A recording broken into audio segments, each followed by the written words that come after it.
আসসালামু আলাইকুম। কেমন আছেন বন্ধুরা? আশা করছি কাছের এবং দূরে, দেশে এবং দেশের বাহিরে যে যেখানে আছেন আলহামদুলিল্লাহ পরিবার নিয়ে ভালো আছেন। আল্লাহর রহমত এবং আপনাদের দোয়ায় আমিও পরিবার নিয়ে ভালো আছি।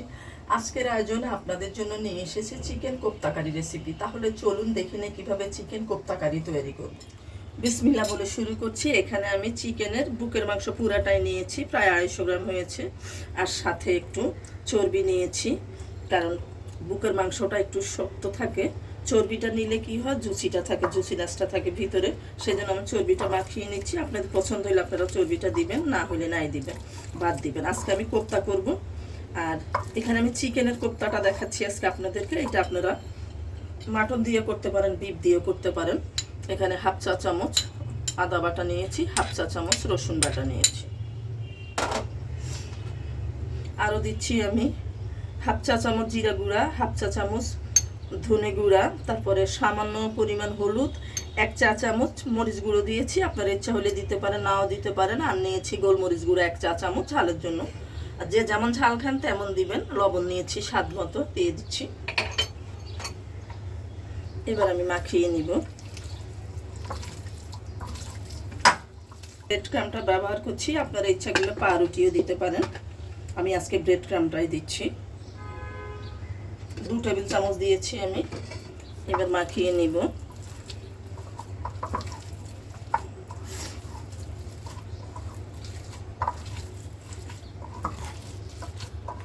আর আজকে এই চিকেনের কিমাটা আমি আজকে পাটায় পিষে নিয়েছি। আপনারা ব্লেন্ড করেও নিতে পারেন, তবে আমার মনে হয় পাটায় করলে বেশি ভালো হয়।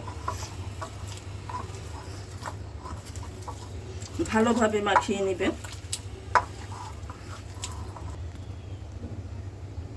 আমার কিমাটা মাখানো হয়ে গিয়েছে, হাতে লেগেছিল, সেটা আমি চামচ দিয়ে উঠিয়ে নিচ্ছি।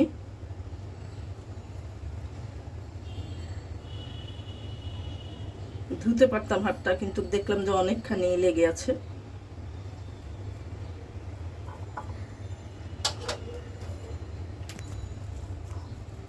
এবার আমি কোপ্তার শেপ দিয়ে নিচ্ছি।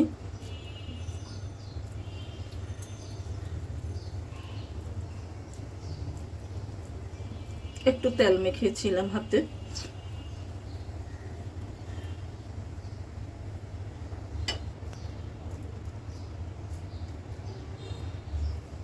ছোট বড় আপনারা আপনাদের পছন্দ অনুযায়ী করবেন।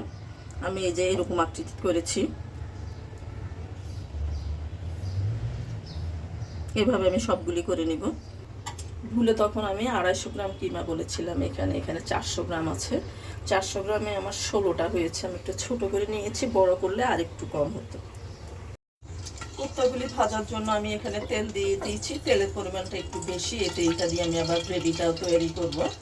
আর আপনারা, আমি আজকে কোপ্তাটা ভেজে রান্না করব। তেলটা গরম হয়ে গিয়েছে। আবার আপনারা যদি কেউ কাঁচা রান্না করতে চান সেটাও পারেন, কিন্তু আমার কাছে এটা ভেজে রান্না করলে ভালো লাগে, কাঁচাটা ভালো লাগে না। এক একজনের এক এক পছন্দ।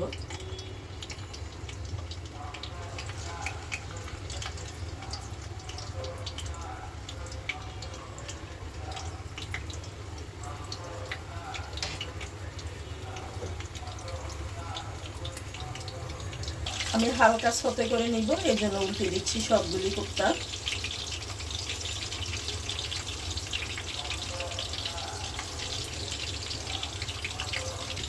কোপ্তাগুলি সতে করা হয়ে গিয়েছে। এবার আমি উঠিয়ে নিচ্ছি এক এক করে সবগুলি। তেলে একটু লবণ দিয়ে দিয়েছি যাতে ছিটে না পড়ে। এখন দিয়ে দিচ্ছি 2 টুকরো দারচিনি, 2টা এলাচ, একটা তেজপাতা মাঝখানে ছিঁড়ে দিয়েছি।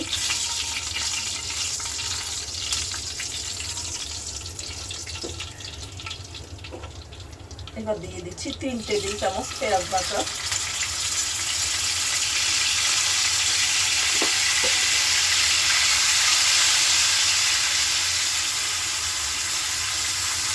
দিয়ে দিচ্ছি হাফ চা চামচ আদা বাটা, 1 চা চামচ আদা বাটা, 1 চা চামচ রসুন বাটা।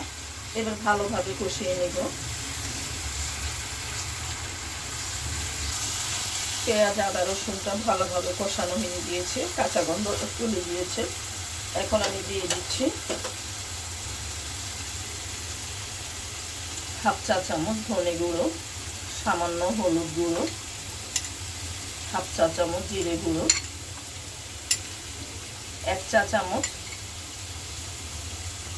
মরিচ গুঁড়ো আর সামান্য জয়ফল, আর দিয়ে দিচ্ছি সামান্য লবণ, কারণ আগে একটু লবণ দিয়েছিলাম তেলে, তা বুঝে শুনে দিতে হবে। এবার আবার ভালোভাবে কষিয়ে নিব।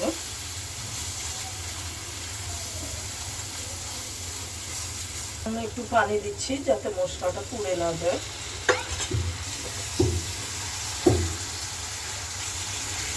দিয়ে দিচ্ছি 1 কাপ টক দই।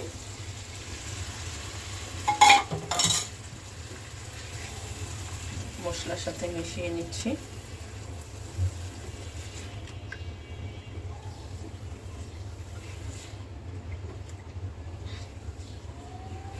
দিয়ে দিচ্ছি 1/2 চা চামচ পোস্ত বাটা আর 1 টেবিল চামচ বাদাম বাটা।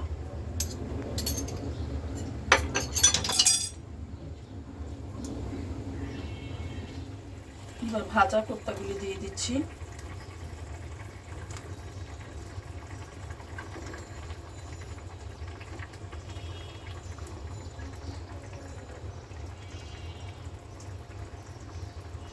একটু তেল লেগেছিল, সেটাও দিয়ে দিচ্ছি।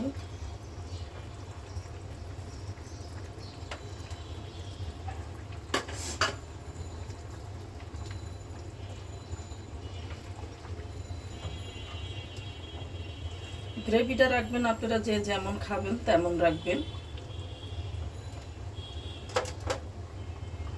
আবার এখানে আমি এখন দিয়ে দিচ্ছি বেরেস্তা। আমি আগে হাত দিয়ে গুঁড়ো করে রেখেছিলাম, আর একটু চিনি সাথে দিয়েছিলাম। এখন চিনিটা আমি বেরেস্তার সাথে মিশিয়ে দিচ্ছি। এখন বেরেস্তাটা আমি দিয়ে দিচ্ছি উপর দিয়ে। এখানে 1/2 কাপ বেরেস্তা আছে। আর দিয়ে দিচ্ছি কয়েকটা কাঁচামরিচ, ফ্লেভারের জন্য দিচ্ছি। আর দিচ্ছি 1 টুকরো মাখন। এটা ইচ্ছে অনুযায়ী দিবেন, না দিলেও চলে। এবার আমি 15 মিনিটের জন্য ঢেকে দিব। যেহেতু আগে একটু ছতে করে নিয়েছিলাম আমি, হতে বেশি একটা সময় লাগবে না।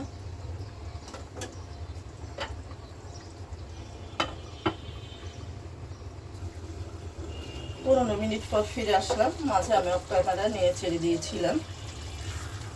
আমার রান্না রেডি হয়ে গিয়েছে। এবার একটু গরম মশলা ছড়িয়ে দিচ্ছি, দিয়ে আবার একটু 1 মিনিটের জন্য ঢেকে রাখবো। 1 মিনিট পর ঢাকনাটা সরিয়ে নিচ্ছি। খুবই সুন্দর একটা অ্যারোমা বের হয়েছে। চুলাটা অফ করে দিচ্ছি। এবার পরিবেশনের পালা, পরিবেশন করে নিচ্ছি।